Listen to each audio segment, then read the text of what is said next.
Hello everyone, welcome back to my YouTube channel spiritual vibe. आज हम गुरु नानक देव जी की एक और कहानी के बारे में जानेंगे। गुरु नानक देव जी की इन कहानियों में हमें सदैव ही सत्कर्म एवं सत्कर्म करने की प्रेरणा मिलती है। गुरु नानक देव जी का जीवन कर्मों को जानकर हमें अद्भुत ज्ञान की प्राप्ति होती है। ये जो धार्मिक स्टोरीज होती हैं, गुरु नानक देव जी की महिमा का बखान करते हुए उनके ज्ञान को एक सच्ची कहानी के रूप में आप तक लेकर आते हैं, जिसके सुनने के बाद आपके जीवन में एक पॉजिटिव प्रभाव होगा। एक बार एक गांव में बहुत ही प्रसिद्ध वैद्य जी रहते थे। उनके पास दूर दूर से बहुत से लोग अपनी बीमारियों के इलाज के लिए आते थे। हर कोई वैद्य जी की दवाई से ठीक हो जाता था, कोई तुरंत ठीक हो जाता तो कोई कुछ दिन बाद। एक दिन गुरु नानक देव जी भाई मर्दाना और भाई बालाजी के साथ अपनी धार्मिक यात्रा करते हुए उस गांव में पहुंचे। फिर विश्राम करने के लिए तीनों एक पेड़ की घनी छाया के नीचे बैठ गए और प्रभु का गुणगान करने लगे। बगल में ही मक्का के खेत थे। हल्की हल्की हवा चल रही थी, जिस वजह से मक्का की फसलें हिल रही थीं। उनके हिलने से मधुर आवाज पैदा हो रही थी।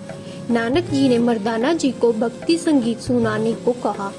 तब भाई मर्दाना जी अपनी सारंगी बजाते हुए अच्छी सी धुन निकालते हैं और संगीत गाते हुए कहते हैं, जीना कितना सब तय है, मरना कब है वह भी तय है, सोना कब जागना कब वह भी तय है, सुख की घड़ियां कब आएंगी दुख की घड़ियां कब जाएंगी वह भी तय है, दाना दाना किसने खाना किसके भाग्य में कितना खाना सब कुछ तय है। लिखा गया है कि जो जैसा कर्म कमाएगा वो वैसा ही भाग्य बनाएगा। किसके भाग्य में कितना कुछ है वह उसका कर्म बताएगा। ये संगीत सुन भाई बालाजी सोच में पड़ गए और मन ही मन विचार करने लगते हैं कि सब कुछ पहले से कैसे तय हो सकता है। ये सवाल वह गुरु नानक जी से पूछते हैं, हे नानक जी, भाई मर्दाना ने संगीत में जो भी बोला है क्या वह सब सत्य है? क्या सब कुछ पहले से ही लिखा जा चुका है?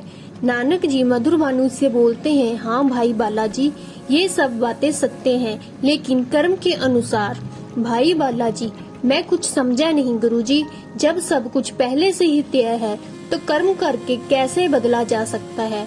अब नानक जी बालाजी को समझाते हुए कहते हैं, भाई बालाजी, ये सत्य है कि सब पहले से तय है, लेकिन जो पहले से तय हुआ है वह भी हमारा भाग्य ही तो तय करता है, यानी कि हम अपना भाग्य अपने कर्मों से बनाते हैं।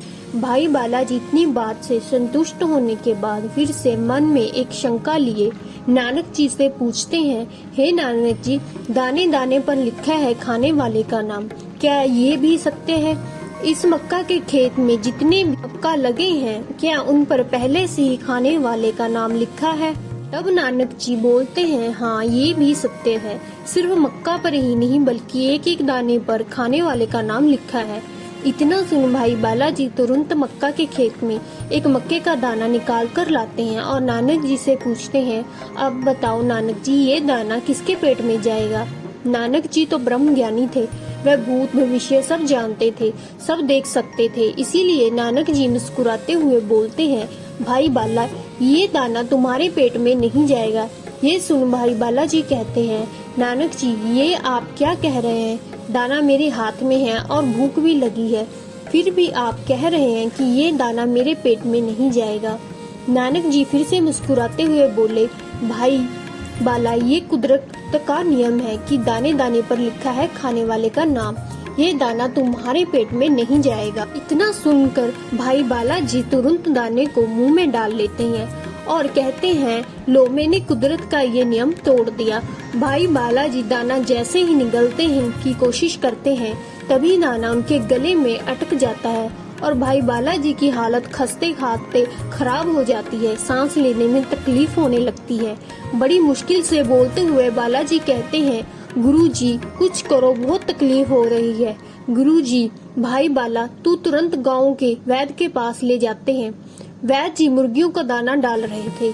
गुरुजी वैद्य जी को सारी बात बताते हैं। तब वैद्य जी भाई बालाजी को एक नक्सीर सुंघाते हैं, जिससे भाई बाला को जोर जोर से छींकें आने लगती हैं।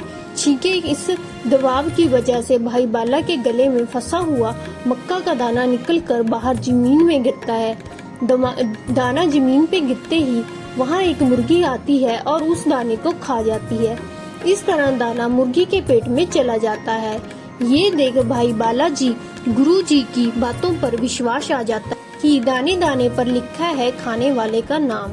तब भाई बालाजी गुरु जी से माफी मांगते हुए कहते हैं, गुरु जी मुझे माफ कर दें, मैं मूर्ख आपकी बातों पर शक कर रहा था।